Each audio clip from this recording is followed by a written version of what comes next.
Hello, back to Toffee Blues, your source for all things Everton. I'm James Hamilton, and I'm here to talk about Dwight McNeil being voted the Toffee Blues Player of the Month for September. Really strong month from McNeil. Obviously, he had a couple of terrific games for us, and obviously a month where Everton have, there's been signs of progression. Obviously, we only played a couple of league games. Got beat away to Villa, where he scored a really good goal and got a really nice assist. But we ended up losing the game. I think he could have got another assist. I think he played the ball through to Calvert-Lewin, who should have made it 3-1 in the second half of that match. And then he played all right against Leicester. Thought he faded towards the end of the game, as a few of the other players did, and obviously we ended up drawing that match. But I thought he did okay there. But then obviously Crystal Palace is probably, his best game in an Everton shirt. I thought he looked all right in the first half, lively enough. But, as we all know, I only watched the game, we didn't play particularly well in that first half.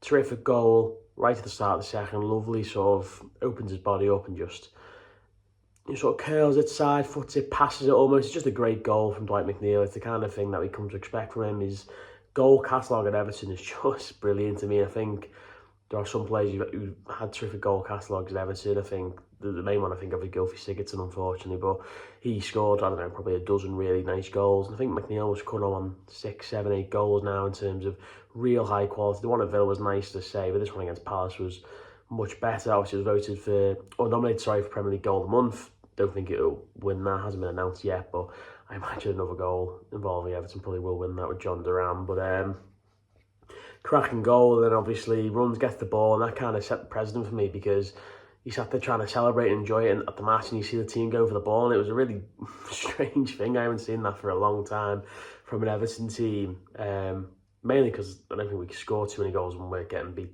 by a couple to try and retrieve the ball. Certainly not when we've equalised, so terrific goal. And then the second one, brilliant cross by Harrison, and just showing that kind of predatory forward instinct, getting into the area.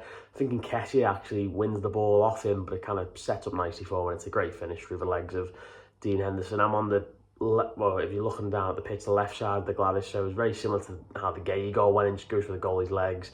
You're not quite sure how it's found its way through, but terrific stuff from McNeil. And obviously it's interesting because at the start of the season you're seeing Dye come in and you think he's going to play that number 10 role. Obviously loads of energy in there, creativity, but then he's playing on the left and McNeil comes into the centre, and I think some people were calling for McNeil to play in the centre last season. It was more Harrison. I think McNeil did play there a couple of times, but people were calling for it last season, didn't happen. And then people were saying, well, why isn't Dye play on the left? But I think it's pretty confirmed that Dye's best position is off the left. Gets loads of room out there, loads of space, cuts in on his right foot. Obviously, should have scored against Bournemouth doing that. Did score against Leicester by doing the same. And I think that the issue with McNeil is that he's so left-footed that I do worry a little bit about playing centrally, because obviously he wants everything on his left foot, which is, when you sign Dwight McNeil, you sign him because you sign him knowing that he's, 100% left foot. He rarely even passes it off his right, even laying it off to players or towing it away or whatever. But